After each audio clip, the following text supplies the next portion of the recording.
Senhoras e senhores, boa noite. Iniciamos agora a abertura do primeiro encontro regional de imprensa e política.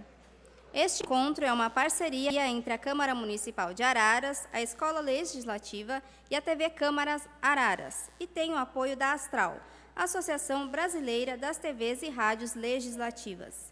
O objetivo do encontro é fortalecer laços entre os vereadores, seus assessores e a imprensa regional, e abordar mais especificamente a nova legislação eleitoral, que já será aplicada nas eleições municipais de outubro deste ano.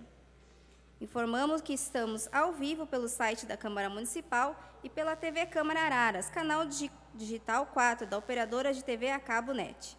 O vídeo ainda ficará disponível para visualização e download na página oficial da Câmara. Justificou a ausência o juiz da comarca de Araras, Dr. Thomas Correia Farque, da 2ª Vara Cível e diretor do Fórum. Também a vereadora Magda Carboneiro Celidório e os demais vereadores desta casa. Registramos e agradecemos a presença do vice-presidente da Câmara da Terceira Idade, senhor Ademar Alves. Agora, com a palavra, o diretor de comunicação da Câmara Municipal e da TV Câmara Araras, Vinícius Felizati Franzoni. Boa noite, gente. Obrigado pela presença de vocês, primeiramente. É uma pena que o restante do pessoal não pôde comparecer. A gente entende até que uma quarta-feira é um propósito meio ruim, principalmente para o pessoal de imprensa, que tem o fechamento de jornal, fechamento de edição, mas foi o dia que a gente combinou com os veículos, até os veículos locais aqui, numa reunião prévia que a gente fez antes desse primeiro encontro. Foi o dia que a gente tinha acertado para poder realizar este evento. Esse evento, só contar rapidinho para vocês, de como como surgiu essa história. A TV Câmara, desde quando ela surgiu há 3, 4 anos atrás, a gente se filiou à Astral, que é a Associação de Rádio e TV do Legislativo, e a gente vem discutindo em todos os nossos encontros sobre a integração da imprensa com a política e da imprensa e os outros veículos da imprensa que não sejam apenas as rádios e as TVs legislativas. A gente entende também que, principalmente nas cidades do interior de São Paulo, a imprensa é feita de uma maneira diferente do que nos grandes centros, né? É uma coisa que o Sérgio, todo o pessoal da diretoria da Astral vem discutindo há bastante tempo isso. Todos os textos que saem do Legislativo, que saem da Prefeitura, são os mesmos textos que vão para os jornais impressos, para os televisivos, para as rádios, e a gente entende que é um conjunto, e a gente está tentando cada vez mais trazer esse pessoal junto da Astral também, para participar, para fazer mais valer a transparência do Legislativo, para que vocês tenham boas notícias, para que as câmaras municipais consigam exercer o seu papel de transparência, é uma maneira de integração. A primeira ideia, então, deste encontro foi integrar todo mundo, os agentes políticos, assessores, chefes de gabinetes, que produzem suas próprias notícias e enviam para a imprensa, e da imprensa que precisa desse material também. Outra dificuldade que a gente viu, que a gente vem sentindo também, esse pessoal que acaba fazendo notícia, levando informação para a imprensa, que são os agentes legislativos, diretores, assessores, chefes de gabinete, eles não têm uma preparação própria para montar esses textos. Alguns deles, sim, mas outros não, e nem precisariam, né? Então, o nosso intuito é realizar mais encontros e poder preparar esse pessoal. Com cursos. A Escola Legislativa também tem essa prerrogativa de poder dar esses cursos a esse pessoal. Cursos de fotografia, orientação para textos. Dessa forma, vai facilitar o trabalho da imprensa e também vai facilitar o trabalho dos agentes legislativos que tentam emplacar a sua notícia institucional do seu vereador dentro da imprensa. Então, é um conjunto de ações, esse é um primeiro encontro, e aí lá no comecinho a gente conversou com o pessoal da imprensa local, a gente chamou o pessoal da imprensa aqui na Câmara para poder debater qual seria o primeiro tema que a gente poderia trabalhar com esse pessoal. E aí, a maior dúvida que paira no ar é referente às eleições agora de 2016 e quais são os papéis nossos enquanto imprensa, enquanto agentes políticos, o que pode e o que não pode. Aí o Sérgio, o doutor Luiz, gentilmente nos cedeu essa palestra para poder tratar esse assunto com vocês. Então, muito obrigado pela presença de vocês, espero que vocês aproveitem e depois podem procurar a gente, tanto agentes legislativos dessa cidade e outras cidades, imprensa local, imprensa regional, procurem e também nos deem tema. Ó, Vinícius, eu acho legal a gente fazer um curso sobre isso, uma palestra sobre aquilo, e a gente vai estudar e trazer isso para vocês, beleza? Muito obrigado. Eu queria agora a palavrinha do nosso presidente da Astral, que colaborou bastante aqui com o nosso evento, Dr. Sérgio Figueiredo, que também é diretor lá de comunicação da Câmara de Ribeirão Preto. Boa noite. Bom, falar rapidamente da Astral para vocês. A Astral é a ABERT, né, das TVs legislativas. É uma associação de casas legislativas para a área de comunicação. Ela começou sendo de televisão, agora de rádio e agora da comunicação em geral, né? E o Vinícius, que é nosso colega aqui, faz parte disso. E eu gostaria de convidar os colegas aqui da região para fazerem parte da Astral. Nós estamos formando a maior rede de rádio e televisão do país. Já existem mais de 1.000 pedidos para rádios. E o Ministério das Comunicações está, sim, liberando as rádios e as TVs. Então, a sua cidade, ela pode também ter uma rádio legislativa, uma TV legislativa, e é muito importante, porque até um tempo atrás dizia-se que o brasileiro não se importava com política. Isso não é verdade. Se vocês perceberem, mais de 60% das notícias do Jornal Nacional se refere à política. E se vocês se lembrarem, há poucos dias, a maior audiência em televisão foi da Câmara Federal. Só no YouTube, 5 milhões de pessoas acessaram o YouTube, 1 milhão ao vivo.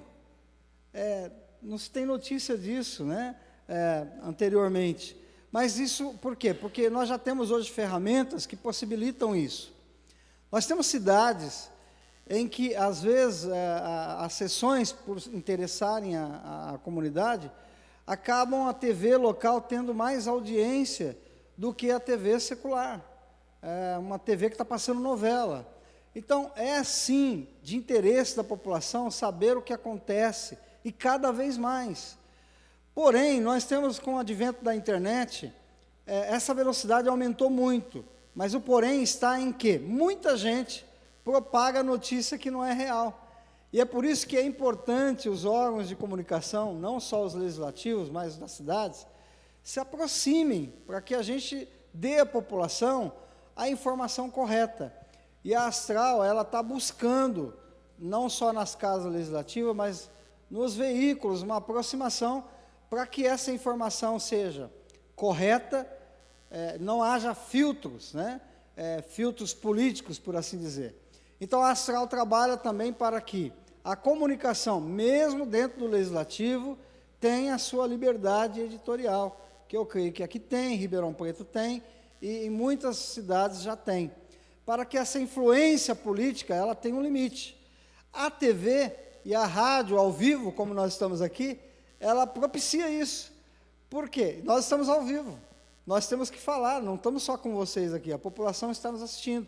E a Astral trabalha para que todas as casas legislativas tenham a sua TV e a sua rádio.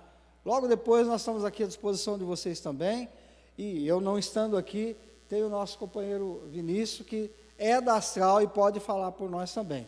Espero que a gente possa aproveitar bastante essa palestra, que vai ser útil para todos nós. Muito obrigado.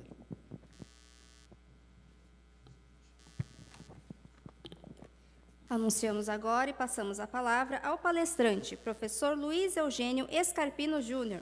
O professor Scarpino é advogado, professor na Universidade de Ribeirão Preto, nos cursos de Direito e Jornalismo, pós-graduado em Gerente de Cidades, Direito Eleitoral e Gestão Jurídica de Empresas. É mestre em Direito Coletivo e Cidadania.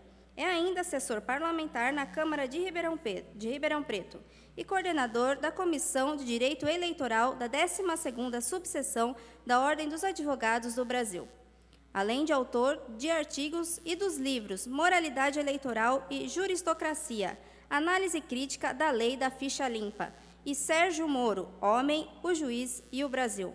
Com a palavra, palestrante, senhor Scarpino.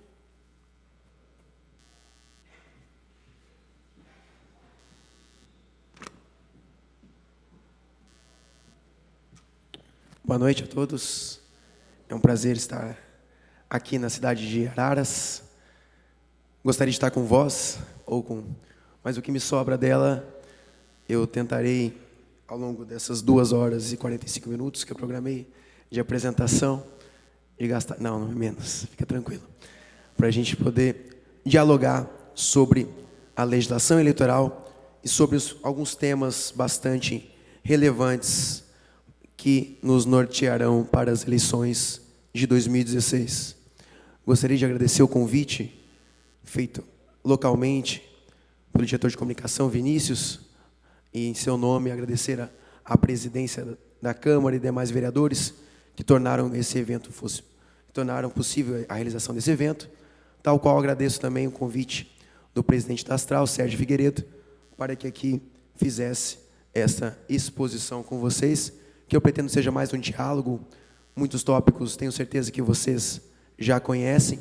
Entretanto, minha preocupação aqui é tentar fazer um panorama sobre alguns dos principais aspectos, que são vários, que nos nortearão nas eleições de 2016. Pois bem, primeiro eu devo falar sobre o calendário eleitoral.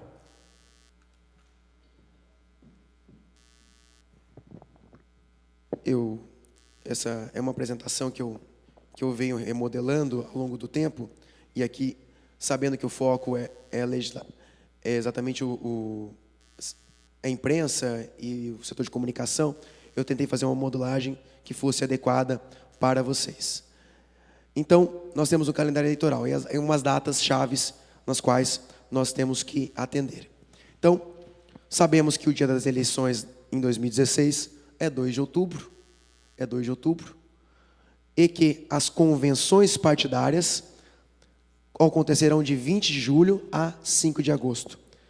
Aqui nós tivemos uma redução sensível do prazo de período de campanha eleitoral. Antes nós tínhamos 90 dias de prazo de campanha eleitoral. Agora nós temos 45 dias, porque o início da propaganda começa 16 de agosto. Antes, se eu não estiver enganado, era 5 de julho pela alteração na legislação anterior. Por que fizeram isso? Quiseram, em tese, reduzir o prazo de campanha para reduzir o custo dela. Nós vamos dialogar sobre mais essa questão do financiamento e do custo das campanhas eleitorais ao longo dessa brevíssima exposição que faço com vocês. Bom, a propaganda no rádio e na televisão durará apenas 35 dias, começará dia 26 de agosto e irá até, se não estiver enganado, antevéspera do dia das eleições. E ele será de segunda a sábado apenas para candidatos a prefeito, sendo que candidatos a vereadores ficarão espremidos nos blocos de inserções, sendo que desses blocos de inserção, 60% do tempo vai ser destinado para prefeito e o restante 40% para vereador. Então, o vereador que esperava aparecer na televisão, saiba que você vai poder aparecer de 5 horas da manhã até meia-noite, a depender do sorteio, enfim, do tempo que o seu partido tiver, da sua coligação, dispuser, e muito mais do que isso, do que o mapa da programação for feito, assim, tão logo os períodos de convenções terminem e seja feito o sorteio perante o juiz eleitoral para saber exatamente quem são os players do determinada cidade. Então, o tempo ele vai ser maciçamente destinado àqueles partidos que tenham maior representatividade na bancada federal e o restante, 10%, para todos os outros demais partidos. Então, partidos nanicos terão nanicos, assim considerados aqueles que não componham os 6 maiores grupos parlamentares, eles terão um espaço muito menor na televisão.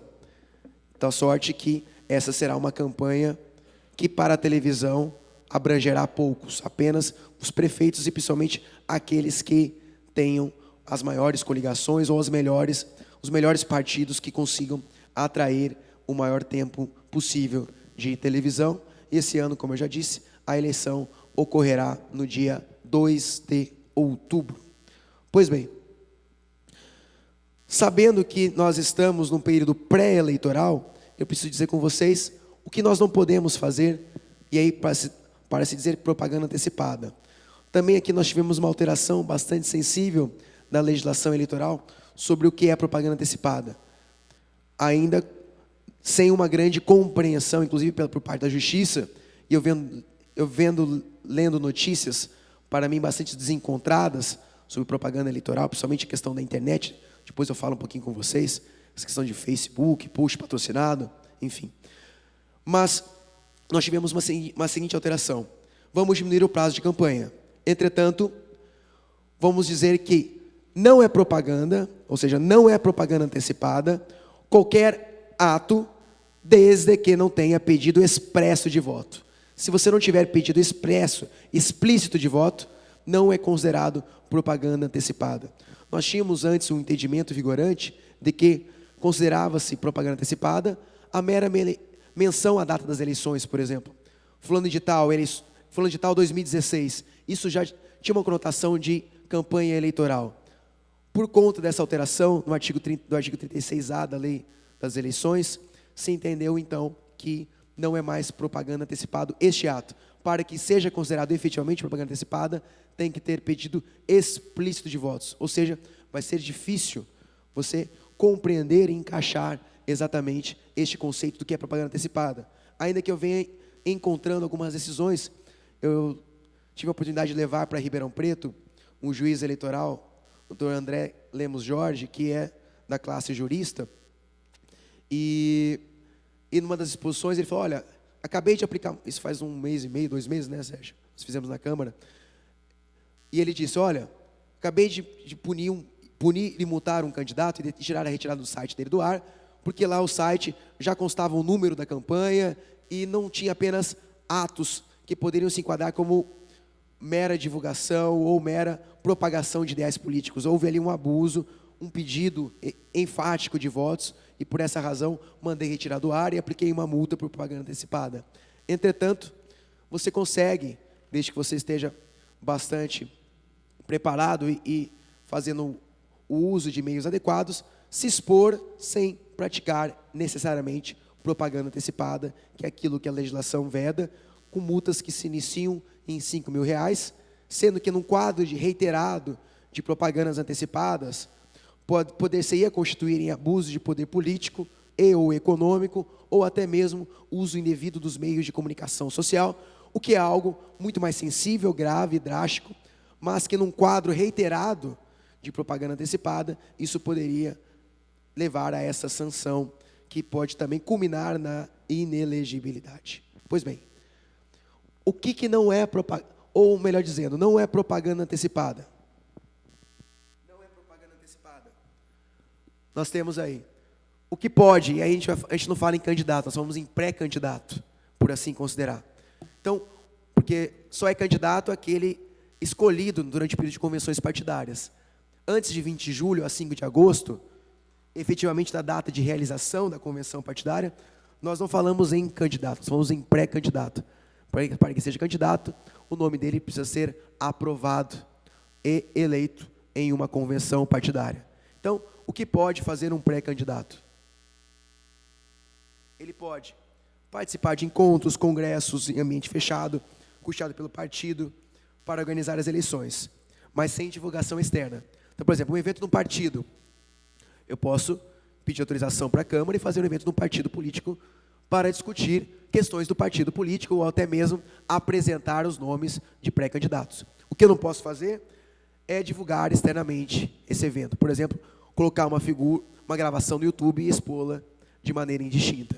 Penso que isso fere o conceito do que nós estamos considerando de não ser propaganda antecipada. Então, não é propaganda antecipada, é um evento interno do partido, desde que não tenha divulgação externa. Distribuir material, não é propaganda antecipada. Distribuir material informativo apenas entre os integrantes do partido. E aí, o que nós temos para compreender nessa questão.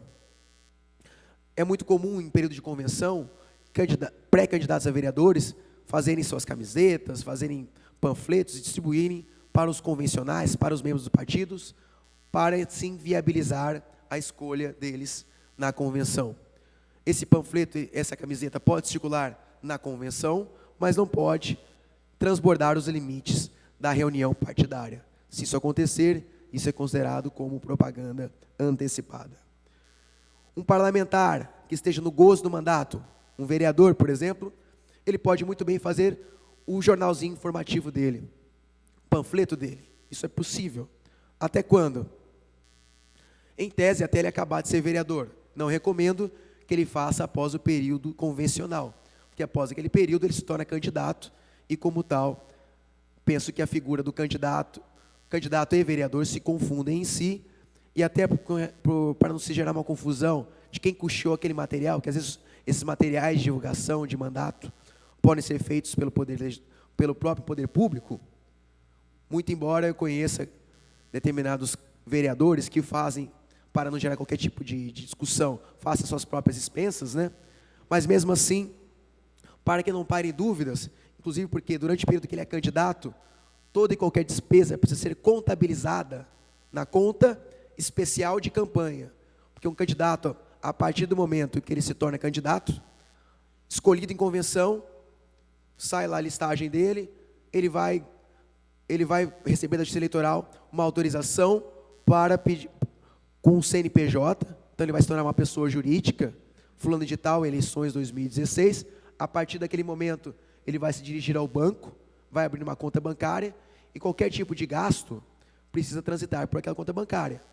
Ah, mas e se ele receber doação material? Ok, vai contabilizar, não em dinheiro, mas em doação de material. Então, para que você não pare dúvidas relacionadas a isso, a divulgação de atos de mandato não para, porque o vereador é vereador o tempo inteiro, não deixe de sê-lo. Entretanto, não recomendo que seja feito após o período de escolha ou a partir do momento do início convencional, porque ali o status de pré-candidato se torna de candidato. Entretanto, é permitido sim que o vereador divulgue o que ele fez, as críticas, a sua plataforma política, perfeitamente. O que não pode ter é pedido explícito de voto ou indicativo disso. Já teve problemas aí, não sei, Ribeirão ou cidades vizinhas, do determinado vereador colocar em letras garrafais o número de celular dele, e sendo que, de maneira bastante coincidente, o número de celular dele, o final é o número do candidato, é o número de candidatura dele, é o número que ele vai disputar as eleições. Isso é coincidência. Olha, coincidência. E veja, isso é uma burla, ele está divulgando antecipadamente o número dele de candidato. Isso, na minha visão, é propaganda antecipada sim, e pode gerar multa eleitoral. Então, esse material, além de ser apreendido a qualquer tempo, ele pode gerar multa eleitoral, e dependendo do quadro de alastramento desse material, ações mais sérias, inclusive, que podem levar, mas aí de uma maneira muito mais drástica, e não é comum isso, a cassação ou a perda do diploma, enfim. Mas não é algo comum, mas fica aqui o alerta para evitar esse erro que os tribunais já vêm rechaçando. Uma outra questão sobre a possibilidade de fazer em pré-campanha seria expor seus projetos políticos e propostas. Então, eu posso ir no meu Facebook, eu posso na rua, um jornalzinho, um jornal, seja qualquer que for, participar de entrevistas e falar, penso que Araras precisa ser assim, penso que Lemes precisa disso, precisamos investir no transporte X, precisamos cuidar do lixo A, enfim. Isso tudo, expor projeto político não é algo que signifique propaganda antecipada. A mera exposição da sua posição política não é propaganda antecipada. Assim como não é participar de programas e entrevistas de rádio e televisão e internet. A mera participação não é propaganda antecipada. O que nós temos que tomar cuidado, e eu vou falar mais para frente, é o candidato que é apresentador de programa. Esse tem uma questão especial. Entretanto, o vereador ele pode continuar participando de entrevistas nos veículos de comunicação.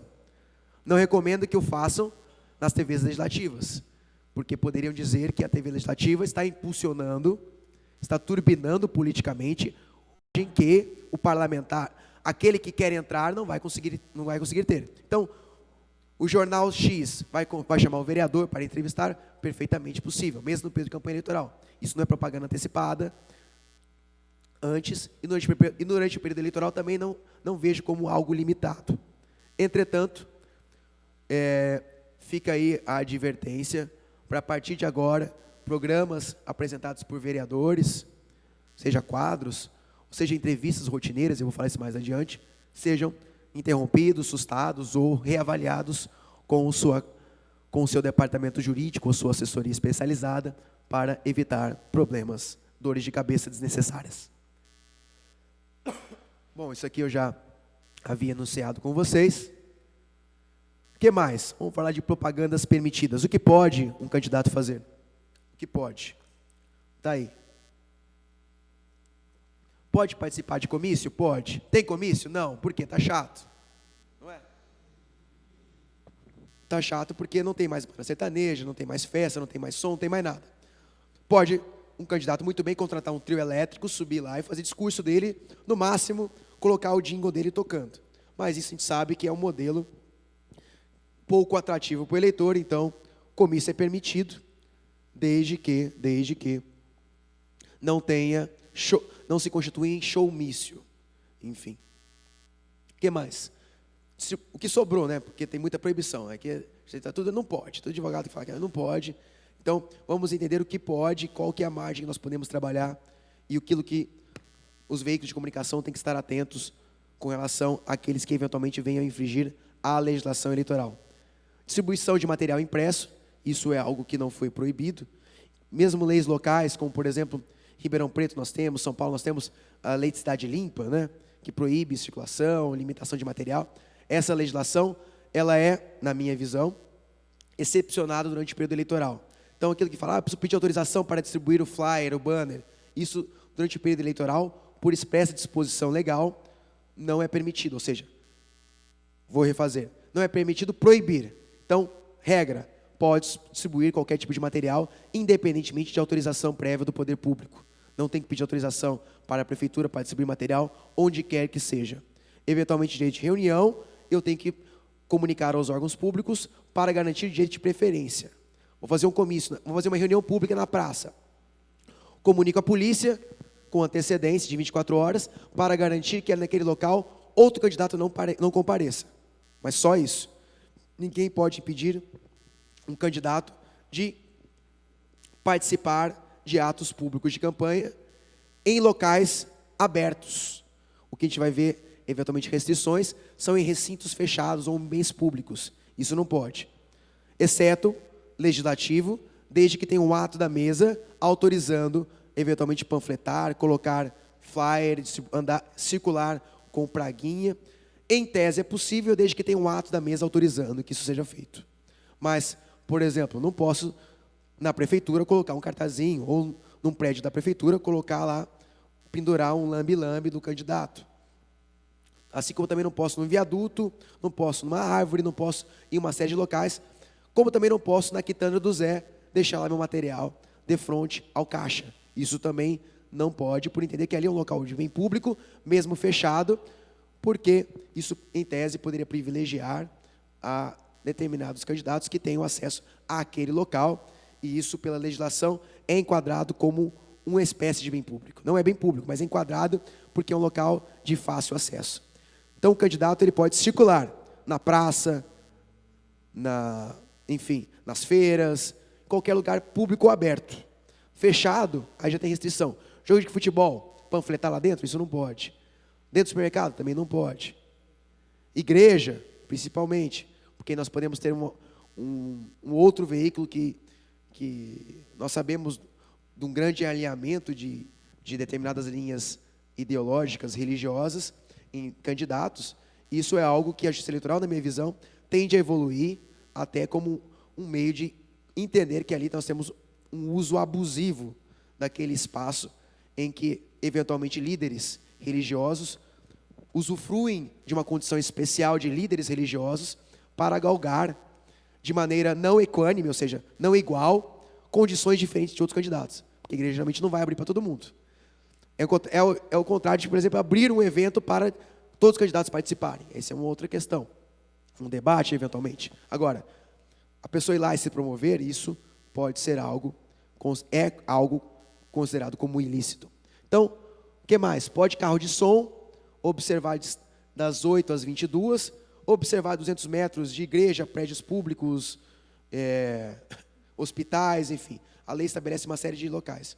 O que também igreja acaba sendo algo bastante sensível, principalmente hoje nós temos igrejas de 24 horas, enfim, nós temos algo bastante delicado relacionado a isso. Em cidades pequenas se torna praticamente impraticável essa questão dos carros de som. O que não se recomenda é passar na frente da prefeitura com o som ligado. Mas ninguém vai... Se você não tem fiscal da Justiça Eleitoral, você vai ter poucas pessoas trabalhando para isso, ninguém vai estar andando com uma fita métrica, mas se ficar... Hoje em dia é fácil, todo mundo tem celular, vai lá e tira a foto do cara, faz a gravação, o cara de frente ao paço municipal. Aí fica fácil dizer que ele feriu essa regra e aí pode surgir uma multa eleitoral. O que mais? É permitido distribuição de material ao longo de vias públicas.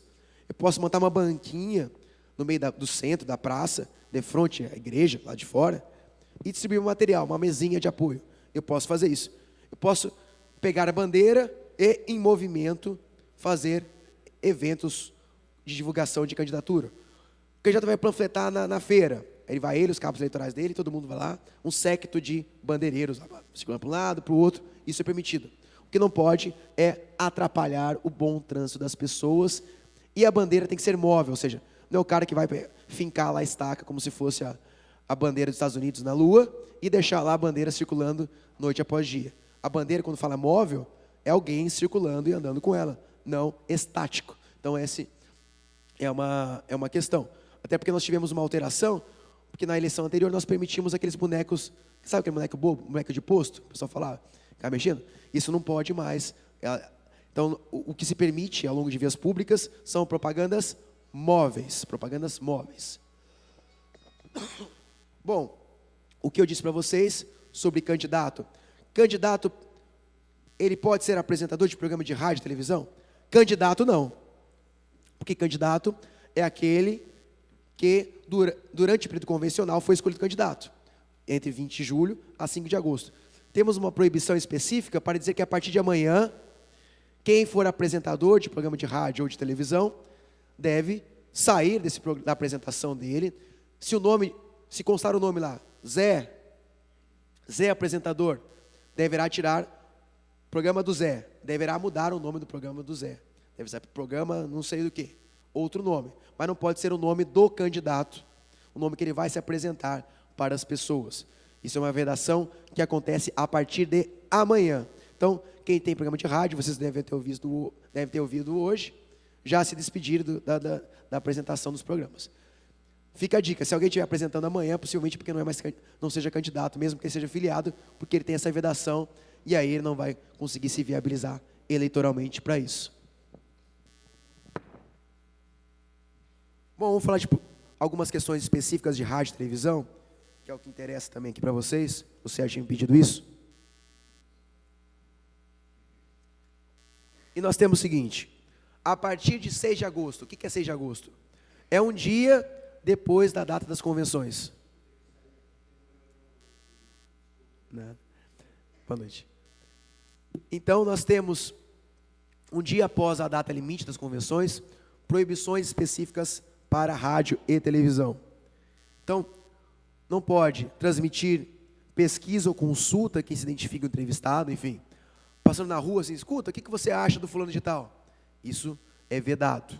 Assim como simulações. Nós temos toda uma legislação específica com relação à pesquisa eleitoral, que desde 1º de janeiro apenas pode ser feita e divulgada, desde que com prévia autorização da Justiça Eleitoral. Sondagens que, eventualmente, os partidos façam não podem ser divulgadas. Quem divulgá-las poderá incorrer numa multa eleitoral bastante pesada. Rádio e televisão não vai veicular propaganda política ou eleitoral, porque esse período já está restrito. Daqui a pouco eles vão ter que apresentar o programa de rádio e televisão dos candidatos, propaganda eleitoral. não pode dar tratamento privilegiado a candidato, programa, coligação, partido político, enfim. Isso não quer dizer que eles não possam pegar entrevista com um homem público, por exemplo, com um prefeito que esteja disputando a reeleição. Ele pode ser entrevistado. O que pode se tornar assintoso é todo dia o prefeito aparecer naquele mesmo canal, divulgando dia após dia os mesmos atos. Ou temos 11 vereadores, só 1, 2 vereadores aparecem dia após esse período. Isso é dar tratamento privilegiado. Não quer dizer que não possa aparecer, quer dizer que estou dando um tratamento privilegiado. Isso pode ser enquadrado também como uso indevido dos meios de comunicação social. E eu estou vendo o Tribunal Regional Eleitoral de São Paulo tendo uma rigidez muito maior com relação a isso, inclusive com jornais e revistas, algo que eles acabavam não observando. Então, vamos lá. Em tese, jornais muito sérios, mas que apenas têm uma linha pouco crítica e simplesmente beneficiam um candidato apenas, isso dali pode ser enquadrado como uso indevido do meio de comunicação social e pode levar a inúmeras sanções, inclusive com a sanção máxima, que é a perda do diploma ou registro de candidatura. O que mais que não pode ser feito durante o período eleitoral? Não pode ser feita ridicularização de candidato ou partido político com truncagem ou montagem. Nós tivemos, o Supremo Tribunal Federal avaliou isso, se não estiver enganado, há uns 8 anos, há uns 6 anos, que foi considerada como um julgamento do riso, né, a lei do riso, tal, a DI do riso, com relação à possibilidade de programas jornalísticos fazerem montagens, fazerem linhas de comédia com relação a candidatos. Então, você entendeu que ali nós tínhamos um direito de comunicação, de liberdade de imprensa, mas, por outro lado, se isso mirasse a atingir determinado candidato específico, com maneira sistemática, isso pode ser tido como um meio abusivo e também proibido. Não quer dizer que eu não possa fazer piada, programas humorísticos, jornalístico com viés humorístico, não quer dizer que tenham de deixar de serem veiculados. Entretanto, se eles estiverem a tratar de candidatos naquele período eleitoral, deverão tomar alguma série de precauções para que não façam sistematicamente contra A, B ou C. Enfim, tal qual o exemplo do finado CQC, que fazia, e o Supremo Tribunal Federal entendeu que a linha que eles faziam, ainda que em determinados momentos um tanto quanto agressiva jornalisticamente, entendia-se que ali nós tínhamos um princípio máximo, que era da liberdade de manifestação, liberdade de imprensa, e por essa razão entendiam que essa proibição era indevida. Entretanto, sistematicamente, a reiteração dela pode levar a um quadro de uso indevido dos meios de comunicação social. Outra questão que não pode rádio e televisão: divulgar vídeo, veicular ou divulgar filmes, novelas, minisséries ou qualquer outro programa com alusão ou crítica a candidato ou partido político, mesmo que dissimuladamente. Então, sei lá, novelas, seriados, enfim, que mirem atingir determinado candidato ou partido político, isso não pode. Agora, se for um programa jornalístico ou debates políticos, a rádio e televisão pode adotar um tom crítico, mas esse tom crítico, volto a ressaltar, tem que ser neutro, ou seja, neutro no seguinte sentido: tem que atingir e tem que ser apto a recepcionar todos os candidatos e não apenas determinado grupo político, porque isso também poderá constituir um uso abusivo ou indevido. Bom, aqui uma outra questão polêmica com relação às TVs e rádios legislativas.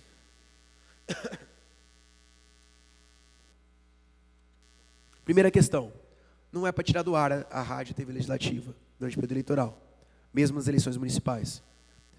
Isso chegou-se a ser cogitado. Nós passamos em Ribeirão Preto em 2008, se eu não estiver enganado, uma tentativa de tirar do ar a TV legislativa, e foi mal sucedida, por entender que nós temos ali 2 princípios conflitantes. Primeiro, o princípio da transparência e da publicidade, em que a população tem que ter o direito de saber o que está acontecendo no parlamento, versus possibilidade de você catapultar ou exponenciar aqueles vereadores que estejam disputando a reeleição. Nós temos um choque de interesses ali envolvidos, de fato. Não dá não dá para dizer que nós não temos uma aparente antinomia, ou seja, um conflito entre essas duas questões. Entretanto, a Justiça Eleitoral vem entendendo que eu não vou simplesmente proibir a veiculação das sessões legislativas, porque a população não pode sofrer um apagão durante o período eleitoral, antes de 90 dias, agora de 45 dias. Isso não é permitido. Entretanto, algumas cautelas deverão ser observadas. E aqui eu cito o seguinte: programas, eventualmente quadros, apresentados por vereadores, esses deverão deixar de ser veiculados, recomendação, a partir de amanhã. Por quê? Por conta da disposição genérica que veda que candidato que queira disputar a eleição não possa apresentar programa de rádio e televisão desde o dia 30 de junho. Por que rádio e televisão? Porque são mídias concedidas, tem que ter autorização do Estado para isso. E as TVs e rádios legislativas, idem, também elas deverão ter autorização estatal para o seu funcionamento. Então, quadros, entrevistas, programas fora do horário da programação, fora do horário da sessão legislativa, na minha visão, devem ser interrompidos. Quando?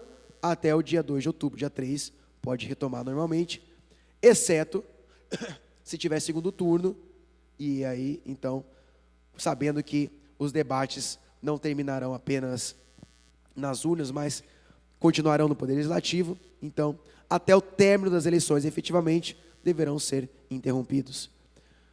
E aí tem uma outra questão. Como que eu faço a sessão nas TVs câmaras? Deixo acontecer ela na integralidade, nós temos regimento interno, ou eu tenho que adotar alguma cautela?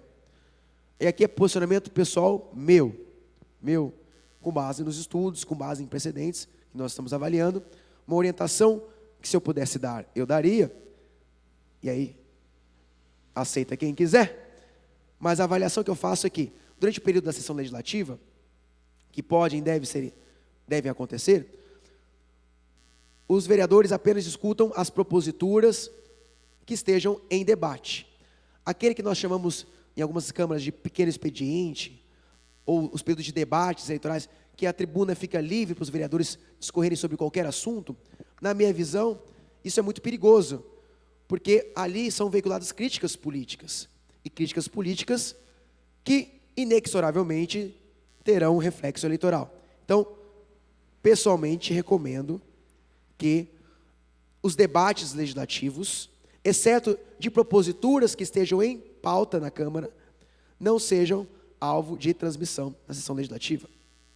Então, eu recomendaria que durante esse período, que é um período curto, que os presidentes conversassem com os demais vereadores e fizessem uma conscientização, ou se for o caso, até uma alteração regimental, para que, durante esse período legislativo, o trâmite procedimental da sessão não abra espaço para isso, ou pelo menos a sessão legislativa, ou pelo menos as TVs e rádios legislativas deverão cortar a sua transmissão durante esse período. Porque também aqueles que respondem pela TV legislativa são solidários, são corresponsáveis pelo conteúdo ali exibido. Isso não quer dizer que se um vereador, durante uma propositura, se exalte e faça uma crítica política, o diretor da TV pudesse prevenir. Isso é impossível. Então, quem seria punido naquele momento seria apenas o vereador candidato.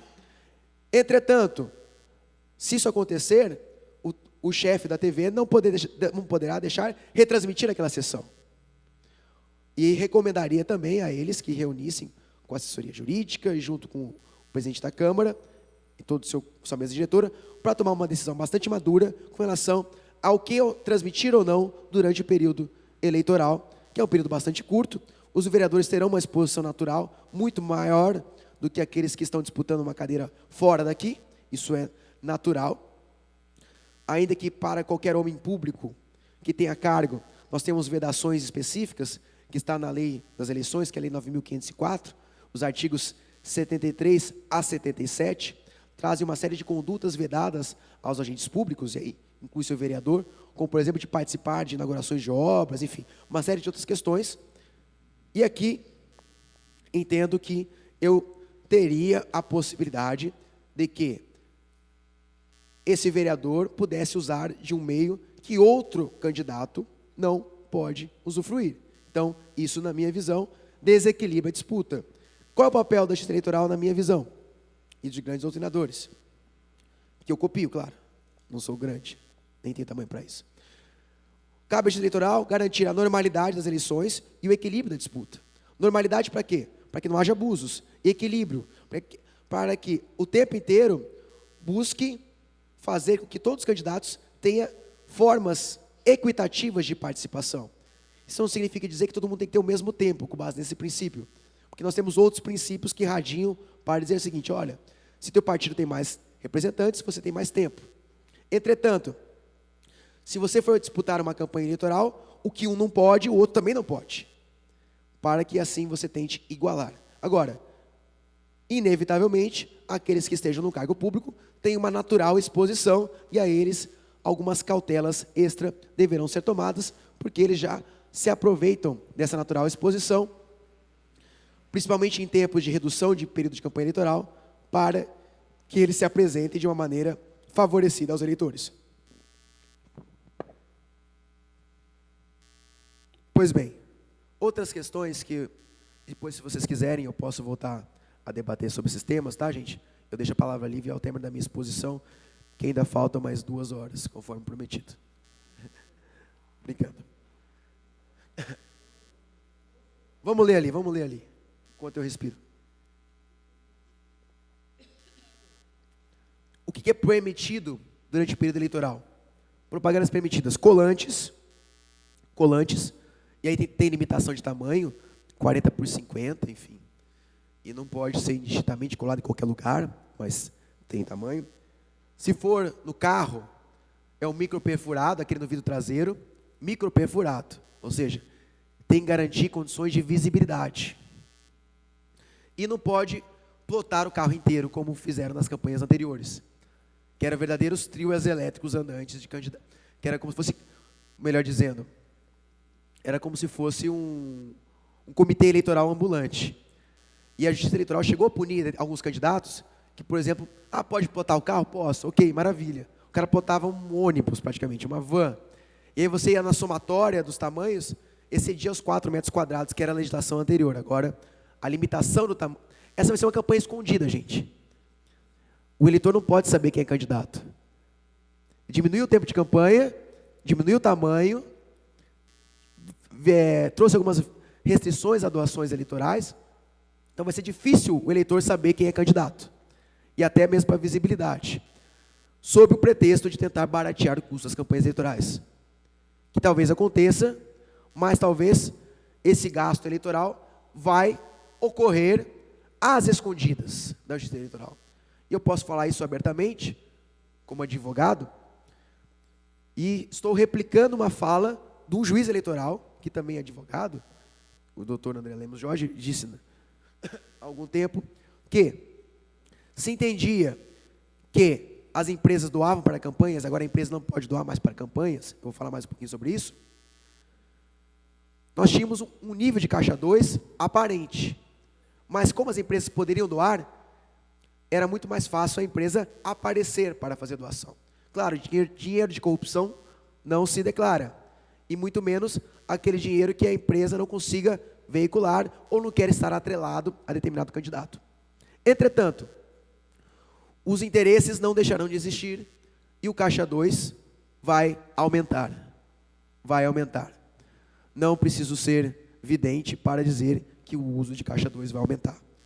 Pode ser que a Justiça Eleitoral não consiga coibir todo ele, mas um efeito de limitações de gastos, eu vou falar daqui a pouquinho com vocês sobre isso, vai ser os gastos não declarados.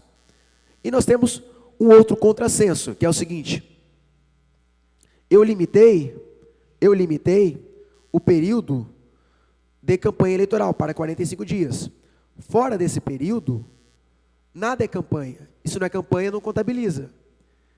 Então, aquilo que o candidato gasta em pré-campanha com amigos, com churrascos, com eventos, com líderes comunitários, isso não é contabilizado, porque não é campanha eleitoral. Então, Essa foi uma reforma, na minha visão, bastante demagógica. E aqui eu falo como professor, inclusive, das inúmeras críticas que eu faço, nos livros que eu escrevo, essa obra que eu acabei de publicar, Moralidade Eleitoral e Juristocracia, eu faço uma análise crítica da lei da ficha limpa, que é outro, você, essa lei da ficha limpa vai mudar o Brasil. Vou perguntar para vocês, podem falar aí, chutem um número. Quantos candidatos do Estado de São Paulo ficaram brecados pela lei da ficha limpa nas últimas eleições? Percentualmente falando. Chutem aí um número. Baixo.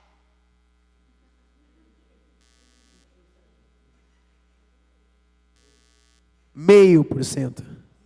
Meio. Ou seja, do universo de candidatos, aqueles que foram barrados na lei da ficha limpa, é absolutamente ridículo, é minúsculo, mas se faz um escarcéu tudo. E eu ouso dizer que a lei da ficha limpa, para algumas questões, foi um retrocesso. Por exemplo, a questão da rejeição de contas de administrador. Ela criou uma condição diferente, mais difícil de enquadrar do que era na lei anterior, antes da lei da ficha limpa. Eu trago tudo aqui nesse livro, uma série de outras questões, não só acadêmicas, mas bastante práticas, sobre a interpretação dessas questões e outros temas mais, para tentar sair, na minha visão, ainda a lei da ficha limpa, ainda, mesmo aqueles 0,5% que caem nela, ainda poderão ter uma válvula de escape e uma série de outras questões, inclusive do Tribunal Superior Eleitoral.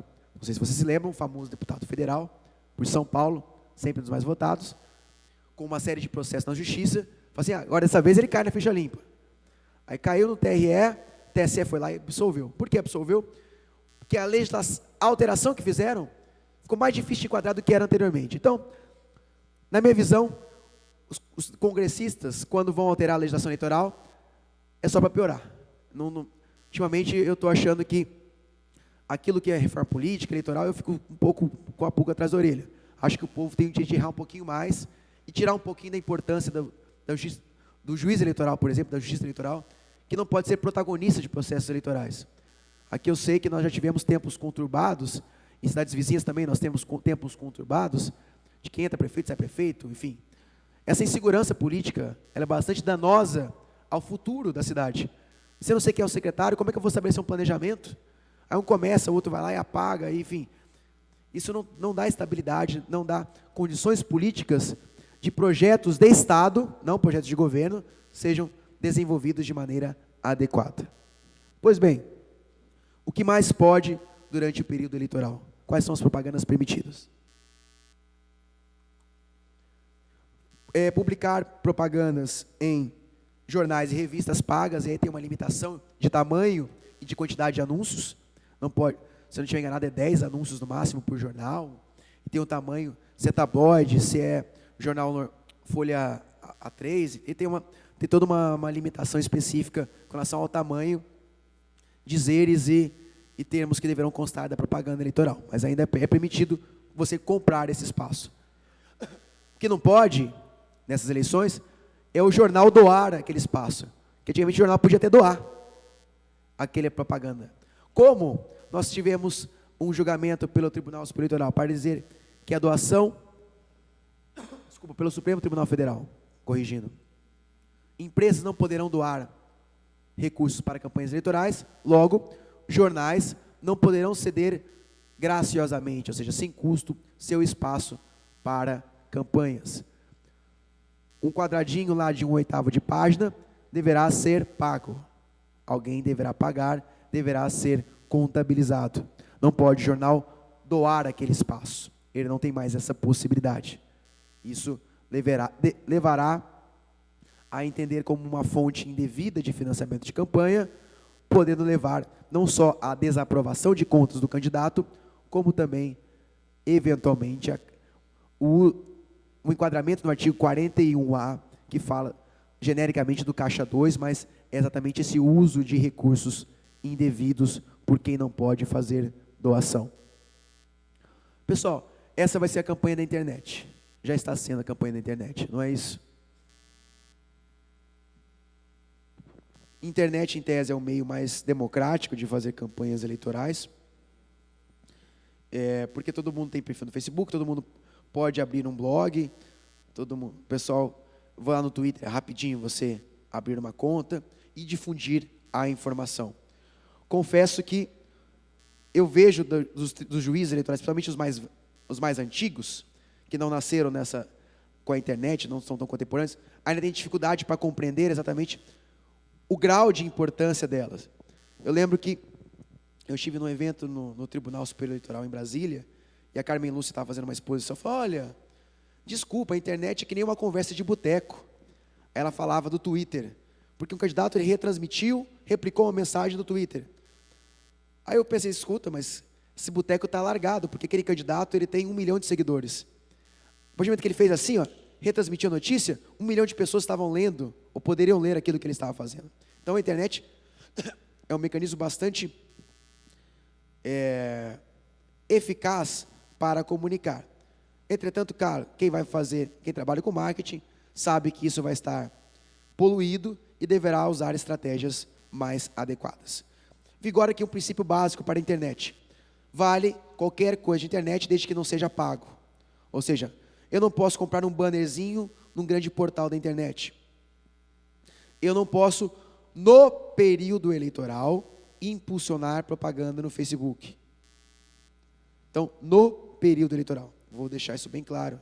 Porque eu estou vendo decisões judiciais, no meu ver, desencontradas e ainda provisórias, por entender que hoje, quem impulsiona um post no Facebook estaria praticando propaganda antecipada e sujeito a multa. Eu entendo que pode ser propaganda antecipada, a depender do conteúdo da mensagem, mas não pelo simples fato desta postagem, seja no Facebook, ou até agora o Instagram, ele permite impulsionamento, ou outros meios. O mero impulsionamento por si só não significa propaganda antecipada, na minha visão. Penso que o Tribunal Superior Eleitoral vai ter que se debruçar sobre esse tema. Eu vi uma decisão do Tribunal Regional Eleitoral de Pernambuco, acho que quem trabalha com política deve ter recebido. Olha, não pode impulsionar post no Facebook. Eu digo para vocês, aquela é uma decisão de Pernambuco, na minha visão, os fundamentos dela não podem ser levados como uma regra geral. Porque eu sequer sei o conteúdo em si da postagem. O significado de ser impulsionada a postagem não significa que é propaganda antecipada. E aqui eu digo para vocês. Agora, acabou a convenção eleitoral, sou candidato, posso continuar patrocinando página? Você já é candidato. Como candidato, você não pode fazer propaganda eleitoral antes da hora e de maneira que a legislação veda. Antes, ninguém é candidato. Eu, no máximo, tenho expectativa de ser candidato. Sou pré-candidato. Porque posso chegar na convenção, o partido fala assim, não, você não vai entrar na minha lista. Fiz uma coligação, você é ruim de voto e está certo. Ou, você está sendo cassado do partido, você vai sair do partido. Então, não vou te dar legenda. Isso é possível que aconteça. Agora, após o momento que o candidato for escolhido em convenção, na minha visão, não pode mais usar qualquer tipo de mecanismo pago na internet. Assim como eu não posso usar na internet a propaganda anônima, aquela feita com perfis falsos ou perfis fictícios, fantasiosos, os famosos fakes. Tampouco eu posso usar aqueles mecanismos, os softwares, chama de robots, que é o disparador automático de mensagens. Isso também não é permitido. Isso não é permitido, porque o impulsionamento da internet durante o período de campanha deve se dar por pessoas físicas. Internet, pessoal, é a mesma coisa que a nossa casa. Se eu não posso xingar o candidato num comício, porque isso pode ser um crime contra a honra, e eleitoralmente também o é, tampouco eu posso compartilhar um post ofensivo ou aditar e trazer novas ofensas. Isso também pode ser um crime eleitoral, além de ser uma propaganda eleitoral ilegal, que pode ser determinado ou retirado do seu conteúdo do ar. E tem uma outra questão bastante interessante, eu já escrevi sobre isso. Eu estou pensando em reeditar, saiu no site do Migalhas, quem é do ramo jurídico acompanha, Migalhas. Eu falo sobre a propaganda eleitoral negativa em campanha, antecipada negativa. Porque a gente só conhece a propaganda eleitoral antecipada positiva, que é aquela que o pré-candidato se apresenta como candidato e já pede voto. Mas nós temos a negativa, que é, não vote no fulano. Se eu não posso pedir voto, eu não posso permitir que alguém despeça o voto em mim, por exemplo. Por fazer um neologismo. Essa propaganda eleitoral negativa antecipada, na minha visão, em período pré-eleitoral, ela é vedada. Isso temos pronunciamentos anteriores da Justiça Eleitoral. Eu posso fazer muito bem críticas políticas. O fulano de tal não tem condições de ocupar cargos públicos. É uma coisa. Agora, não vote no vereador de fulano de tal, isso é propaganda eleitoral negativa antecipada. Isso também pode ser levado ao judiciário. Penso que é pouco levado, principalmente agora com o alastramento de perfis ou grupos no Facebook que tem um quê odioso ali. Isso você pode tentar tirar do ar, seja porque o perfil ele é manuseado anonimamente, por um perfil que não tem uma pessoa identificada, seja por propagar questões que não se limitem a participar de um mero debate político. Eu posso politicamente me expor às minhas posições, isso é perfeitamente factível. O que eu não posso é ofender a honra de ninguém e tampouco deixar de apontar o pedido de voto. Agora, período eleitoral, se eu posso pedir voto, eu posso falar para não votar no fulano. Antes não. Se eu não posso pedir voto, eu também não posso pedir para não votar. Agora, a partir de 16 de agosto, eu posso falar assim, não vote no fulano, porque fulano votou contra a gente naquele projeto da legalização da rua X. Isso possa acontecer. Agora, antes, esses tipos de postagem devem ser avaliadas com bastante cautela. Eu posso disparar e-mails, eu posso disparar mensagens de WhatsApp, mensagens inbox em Facebook. Se eu disparar em massa, e-mails, por exemplo, que é muito mais comum, posso disparar e-mails em massa. Desde que eu tenha o cadastro seja meu, eu não compro o cadastro, ninguém vai saber se é cadastro de vocês ou não, enfim. Isso ninguém controla, mas o cadastro é meu, a não ser que alguém prove que você comprou aquele cadastro. Aí você está no óleo. E que você contenha mecanismo de descadastramento. Se alguém falar assim, olha, clica aqui embaixo para descadastrar. Não quero receber mais seu e-mail. Se você voltar a mandar para a pessoa que pediu descadastramento, multa de R$100 por postagem, por disparada ilegal daquela pessoa que não queria receber o conteúdo. Ok? Então, são alguns cuidados que deve se tomar para a propaganda eleitoral feita via internet.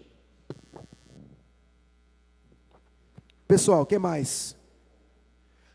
Como eu disse para vocês, propaganda nas ruas, e aqui eu termino rápida, eu não vou demorar muito tempo de vocês, estou brincando. A propaganda, mas não é para fechar, meus alunos, eu falo assim, gente, não vou terminar muito, meus alunos, eu dou na faculdade, meus alunos fecham os livros todos e ficam me olhando assim para tentar sair correndo. Assim. Aqui eu estou à disposição de vocês, porque eu estou à disposição para responder perguntas em caráter genérico. Então, eu vou ficar aqui para os debates, eu sei que vocês já passaram dessa fase, exceto algumas pessoas. Enfim, para veicular propaganda eleitoral, distribuir folders, volantes, adesivos, eu não preciso pedir autorização para ninguém, eu posso fazê-lo, desde que ele seja produzido por candidato, por partido, por coligação, alguém tem que se responsabilizar por esse material. São os famosos, lembra, os jornaizinhos apócrifos, a gente aprende a palavra apócrifo na época eleitoral. O que é apócrifo? Aquilo que não tem escrita, não tem a autoria certa. Então, eu lembro que meu pai era advogado também, eleitoralista, e eu acompanhando com ele final de semana, era um sábado à noite, ele falou, vamos lá na casa do juiz, vamos despachar uma liminar para travar a distribuição no jornal apócrifo. Eu falei, apócrifo? O que é? Aquele jornal sem identificação. Então, qualquer tipo de material gráfico tem que ter identificação de quem produza o conteúdo. Todo material gráfico deverá ter algumas informações chaves, CNPJ do candidato, tiragem, quem contratou, quem pagou, quanto custou.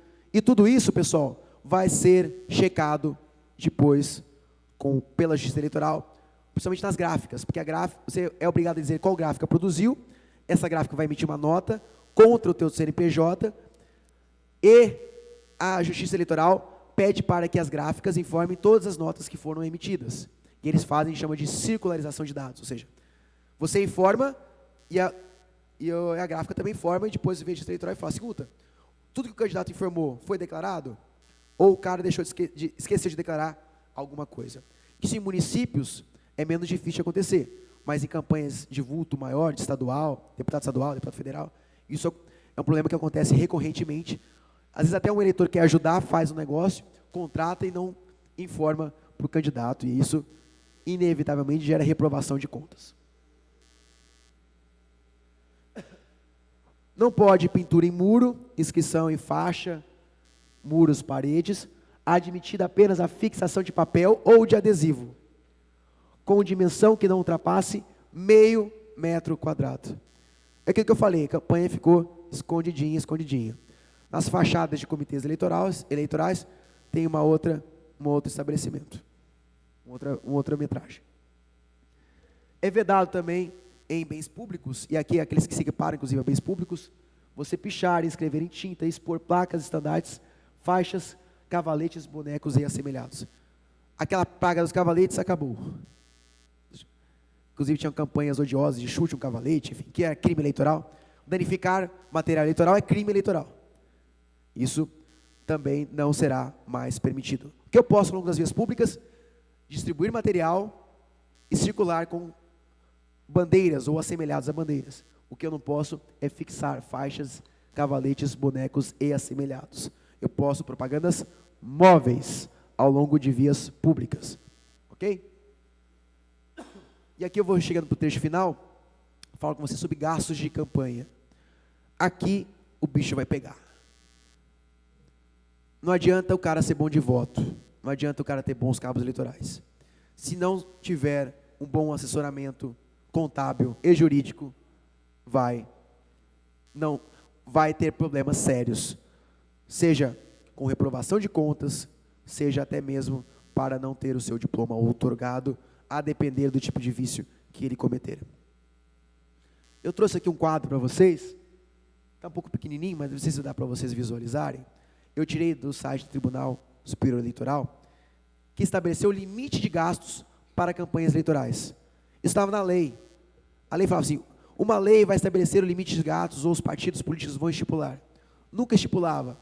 A última legislação estabeleceu o seguinte, se não estipular, o Tribunal Superior Eleitoral fará uma média e fará com que os gastos da última campanha eleitoral seja parâmetro, em que uma campanha a prefeito poderá gastar no máximo 70% do que gastou. Então a campanha de 2012, a 2016 vai custar 70% do que custou a de 2012, pelo seu máximo valor, e de vereador, no máximo 50% do máximo que se declarou à Justiça Eleitoral. Então, em Araras, 90 mil eleitores, contabilizados pela Justiça Eleitoral, na última resolução, em que se declarou na campanha passada, máximo de prefeito, 730 mil e 49 mil para vereador.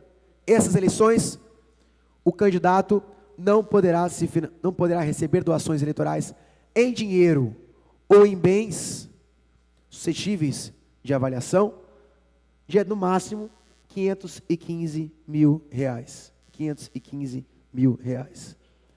Sendo que, para vereador, ele vai poder gastar, no máximo, 34 mil reais. Eles fizeram a atualização monetária e fizeram o corte de 0,7 ou 0,5. E a partir de então, nós temos esses limites de gastos. 515 mil para prefeito e 34 mil para vereador. Não importa que o vereador tenha muito dinheiro e possa se bancar sozinho. Ele pode, no máximo, gastar 34 mil reais no período eleitoral, nos 45 dias de campanha. E veja, essa é uma questão bastante controvertida. O financiamento no Brasil de campanhas, ele é misto, vocês sabem disso. Parte público, parte privado. Por que público? Nós temos financiamento público no Brasil? Temos. O Congresso Nacional aprovou um orçamento em que vai destinar para os partidos políticos, de fundo partidário, quase 900 milhões de reais.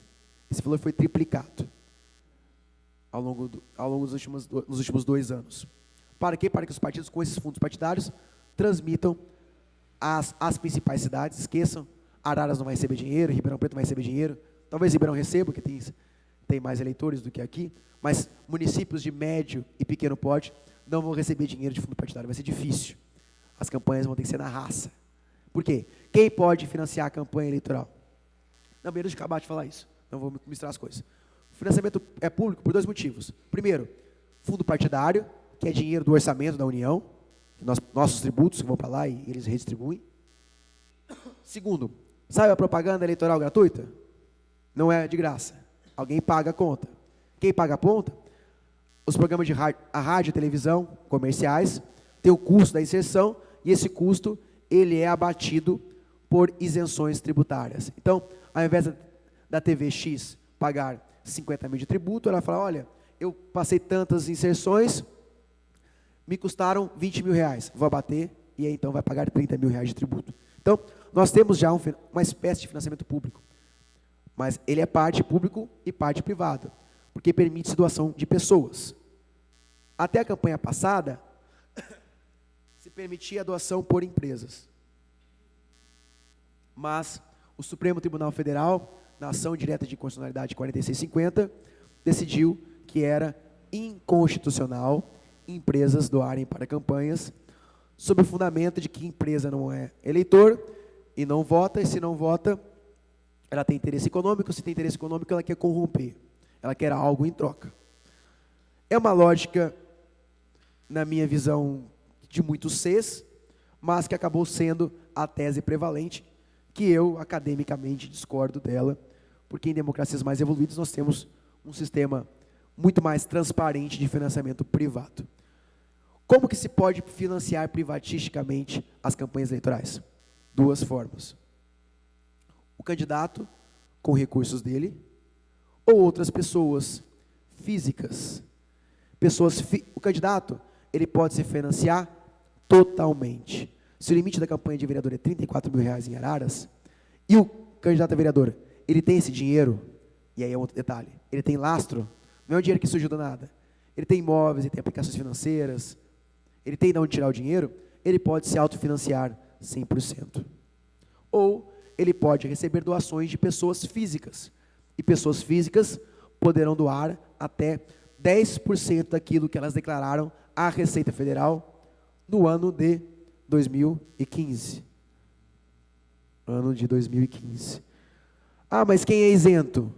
Isento pode doar para campanhas eleitorais até o valor da isenção.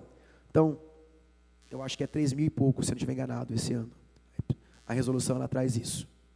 Pega 12, pega o limite de isenção, 10% é aquilo que pode doar.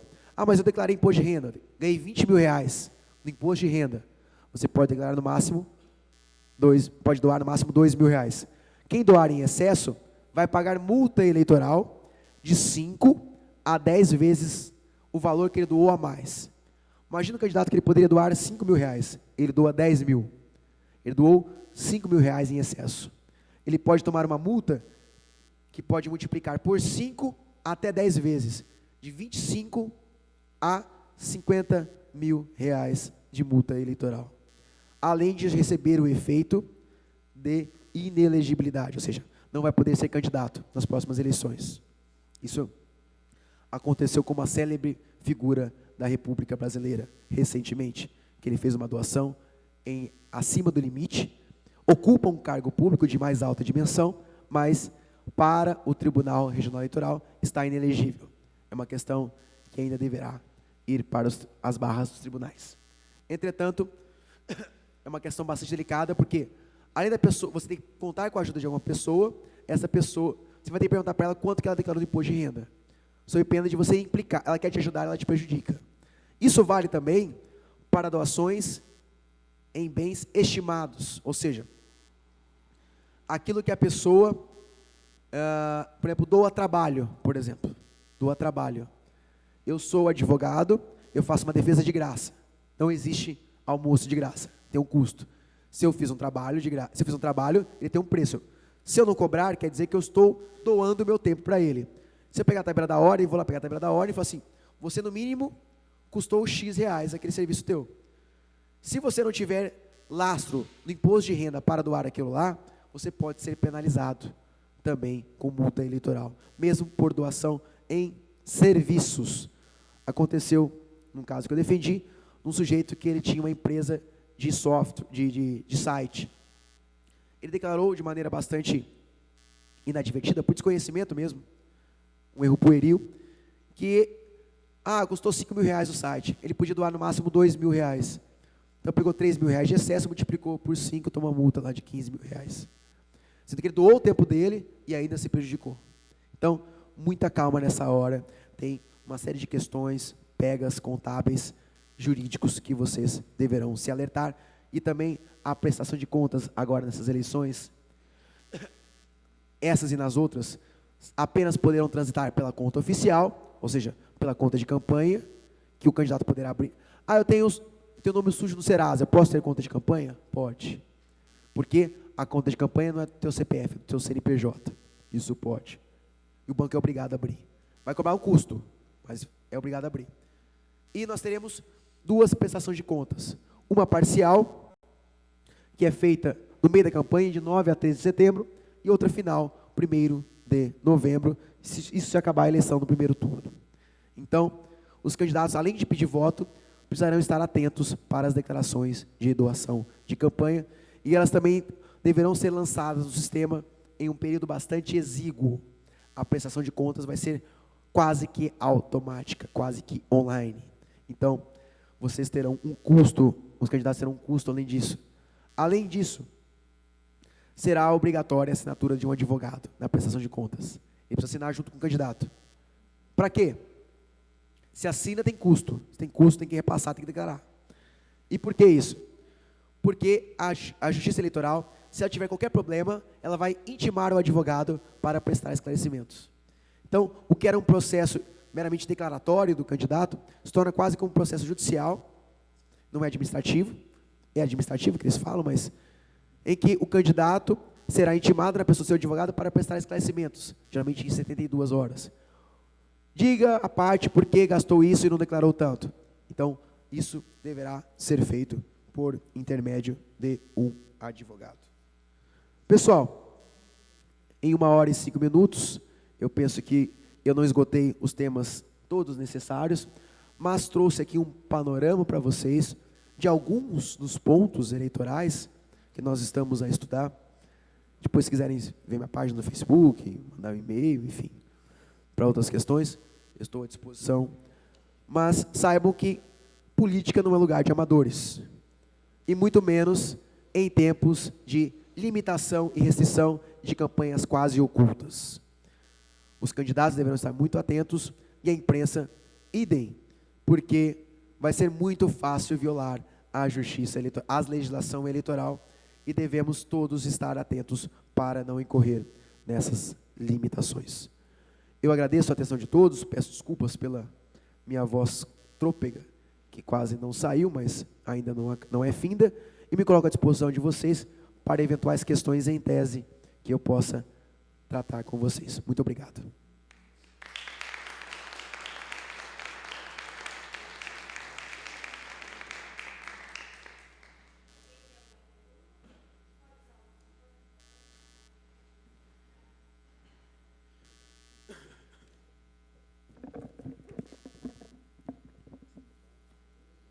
Boa noite. Boa noite. Antes de mais nada, gostaria de agradecer e parabenizar, né?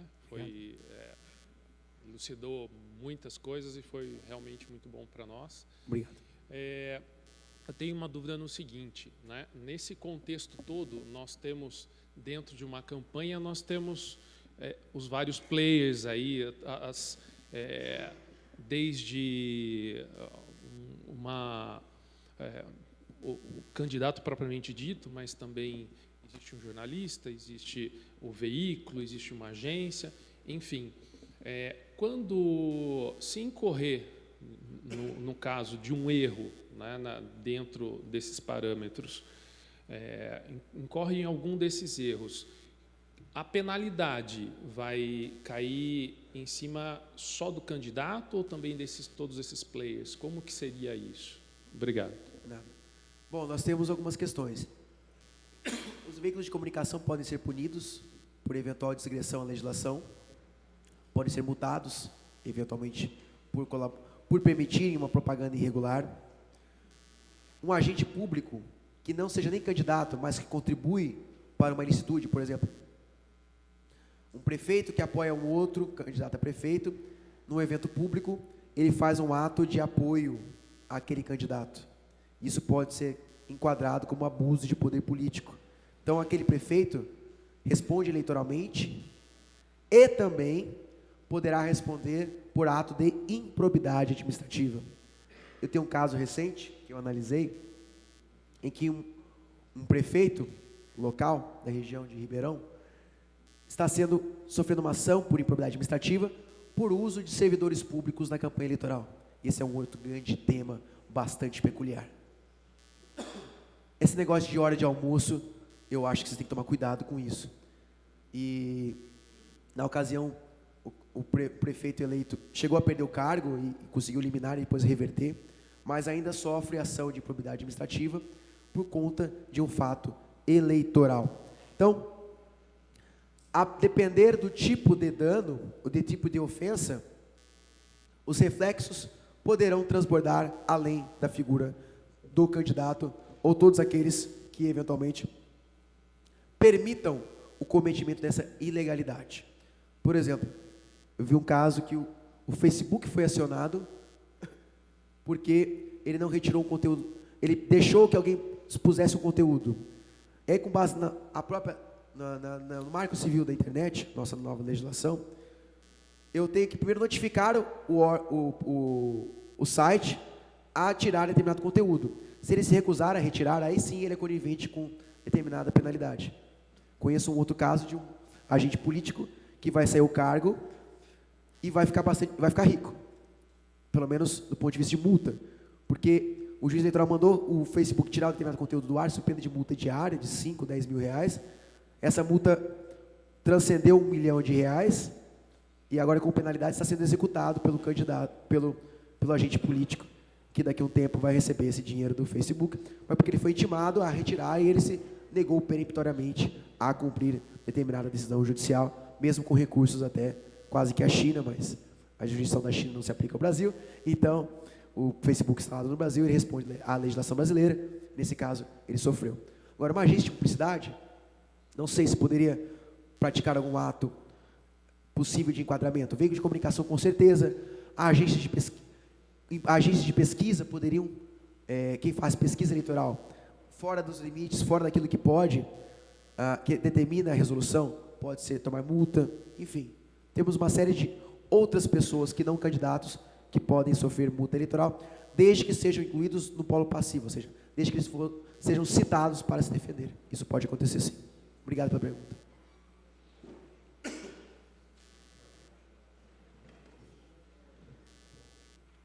Boa noite. Em relação ao que você falou aqui no último tópico sobre a declaração e tal, e algumas críticas que você fez, a gente chega à conclusão de que candidato pobre está perdido, né? Vai continuar sendo mesmo a elite se promovendo aí nas campanhas eleitorais, né? São tantas leis que você fala não para brecar a corrupção, mas na verdade não, é para brecar nós, né, revolucionários, de conseguir galgar um cargo. Gostaria que você explicasse novamente, por favor, que foi muito rápido aquele tópico, sobre as declarações, o advogado, tá? Fazendo um favor. Obrigado. Pois não, obrigado. É uma crítica que eu faço, enfim, como professor e operador do direito, que a legislação, essa última reforma eleitoral, para mim tem uma cara. Quem quer entrar vai ser difícil. Vai precisar romper uma margem bastante dificultosa. Exceto se você tiver dinheiro, exceto se você tiver um veículo de comunicação que te apoie. Senão, você vai precisar gastar muita sorte de sapato, vai precisar fazer uma campanha espetacular para tentar romper esse desequilíbrio que acabou sendo criado. Eu, particularmente, sou a favor de campanhas mais longas, com mais declaração. Não sei se você se lembra, enfim. Você não, talvez seja jovem como eu. Eu não, sou um pouco mais velho. Eu falo jovem, mas já faz tempo que eu estou nessa brincadeira. Mas o escândalo PC Farias era de caso de uso de caixa 2 em campanhas.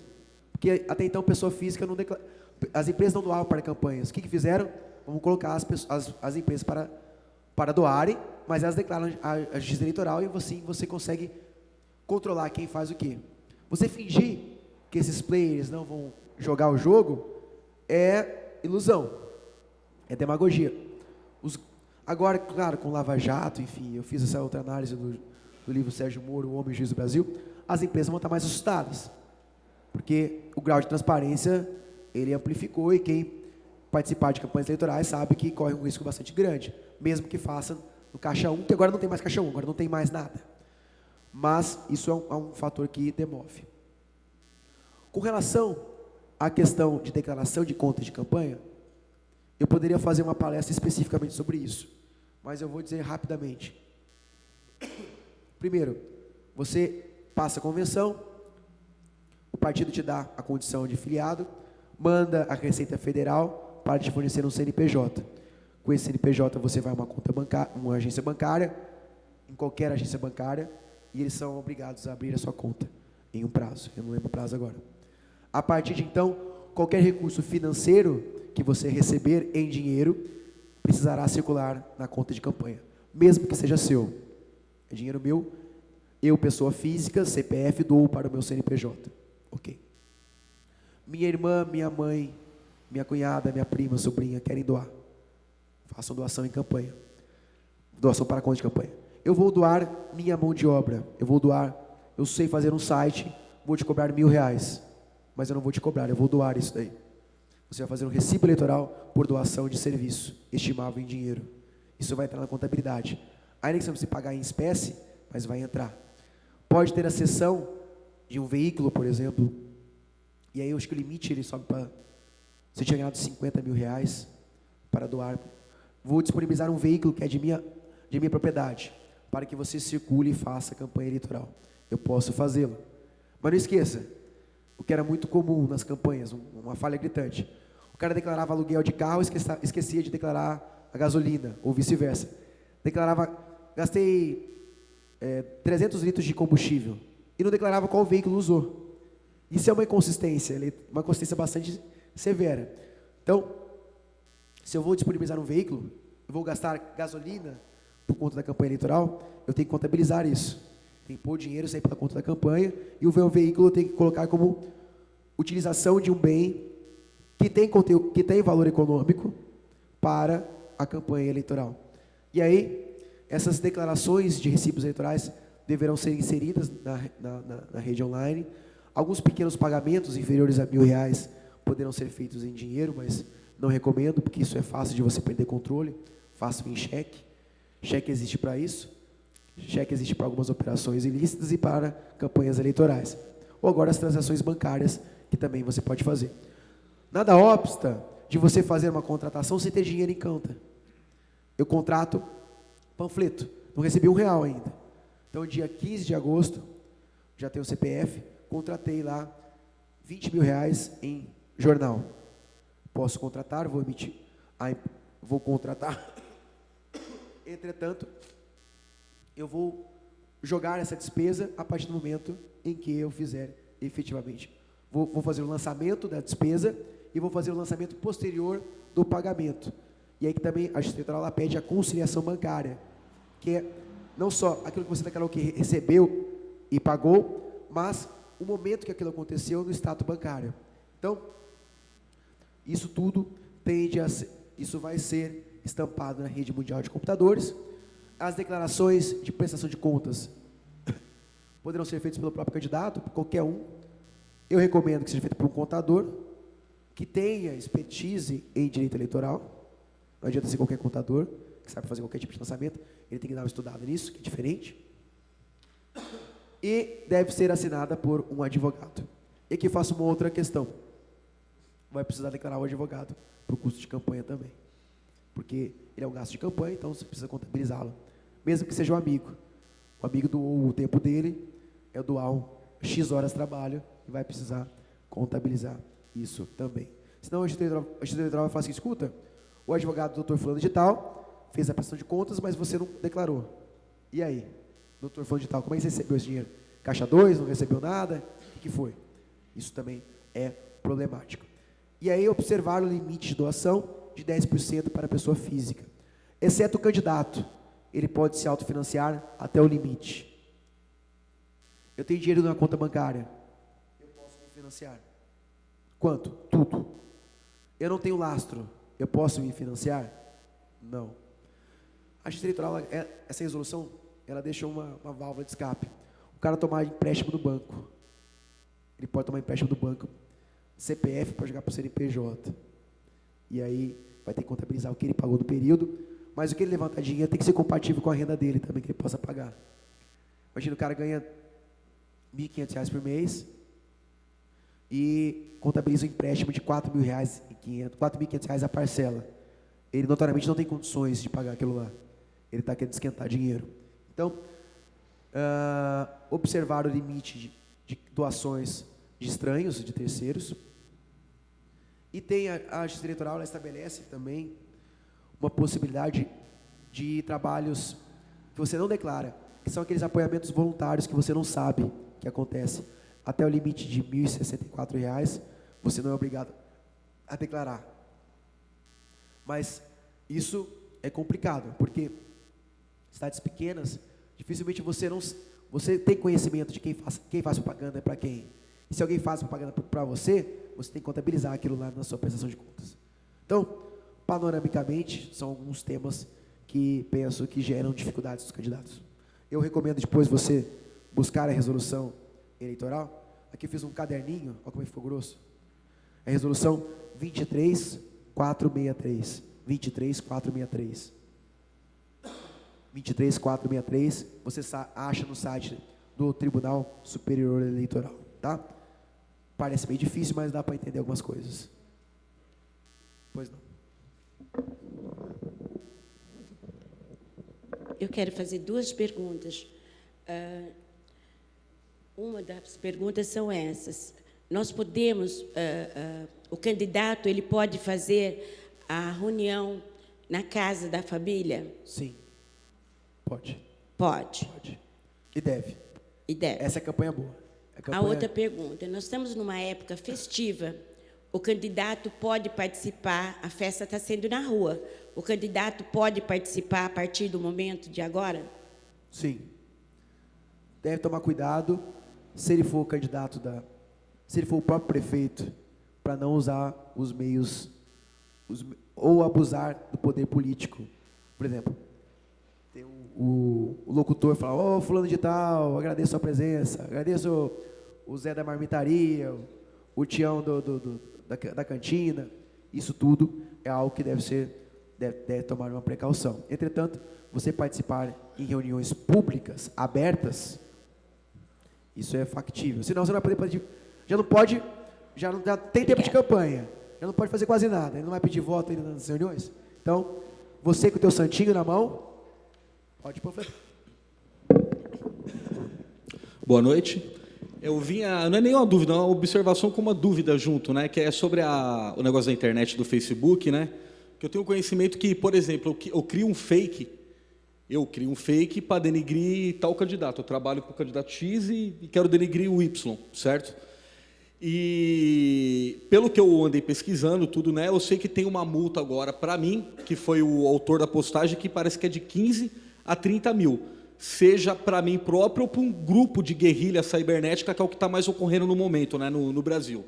E para o candidato que contratou, seria de 15 mil a 50 mil, se eu não me engano, a multa, né? Certo. Só que, tudo bem, no Facebook a gente sabe que é totalmente fácil de descobrir, que mandado para o Ministério Público, etc. Acho que não tem... Rastreio IP, isso é fácil. Isso, é totalmente fácil de descobrir e pegar a pessoa que está fazendo.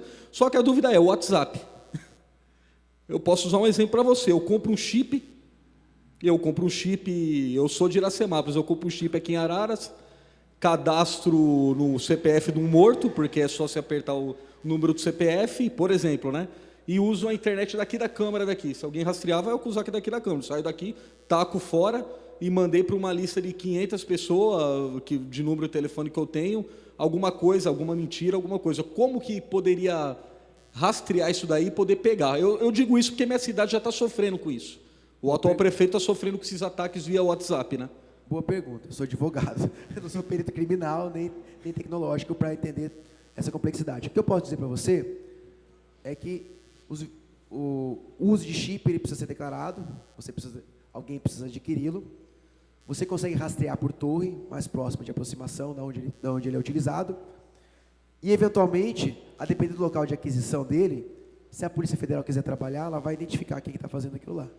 Pode identificar. pode ser mais difícil por conta de todos esses meios subreptícios que você está usando. O que preocupa é que se for um ataque feito do jeito, mais ou menos do jeito que eu falei, pelo tempo que a gente tem de campanha, se o cara faz isso daí 5 dias antes do dia 2, até pegar já passou a eleição, ele já acabou com a vida do candidato. O que eu consigo fazer no máximo é tirar aquilo lá do ar para não fazer de novo. Isso dá o juiz, você pode oficiar o juiz, uma infração à lei eleitoral, o juiz oficia a operadora telefônica e determina que o número X não disponibilize, não tenha, Sim. não tenha o serviço por conta dessa ilegalidade, enfim. Mas É algo preocupante, né? Porque depois que disparou e foi para todo mundo, mesmo que o cara tacar o chip fora, por exemplo, já foi, né? o Brasil é interessante. É. O pessoal acha muitas formas de tentar burlar a legislação. Esse é um fato que confesso que é preocupante. Bastante. Mas obrigado, viu? De nada. Desculpa se frustrei na resposta, mas é um tema que ainda está aberto e depende muito dos meios investigativos. Sabemos que o período de campanha é muito curto e a justiça eleitoral nem sempre é tão bem aparelhada. Antes nós tivéssemos todas as operações da polícia fossem iguais a Lava Jato, mas, enfim, não é o caso, principalmente em municípios de dimensões menores, mas não vamos menosprezar, eventualmente, a possibilidade de descobrir quem é semelhante. O mal vai estar feito, mas se descobrirmos, ele eventualmente pode ser punido. É isso. Algum questionamento a mais? Bom, então eu devolvo a palavra para o cerimonial. Eu agradeço a atenção de vocês. Espero ter sido claro e trazido algum ponto que vocês ainda não soubessem, ou pelo menos para reforçar algumas questões que vocês já sabiam. Essa era a minha intenção. Agradeço novamente à Câmara Municipal de Araras, à TV Legislativa, ao seu diretor de comunicação, Vinícius, à equipe do cerimonial, à reportagem e todos os demais, a Astral, que permitiu que esse evento acontecesse, na figura do Sérgio Figueiredo. E agradeço então a atenção de todos. Espero estar numa próxima oportunidade nessa hospitaleira cidade. Muito obrigado, boa noite.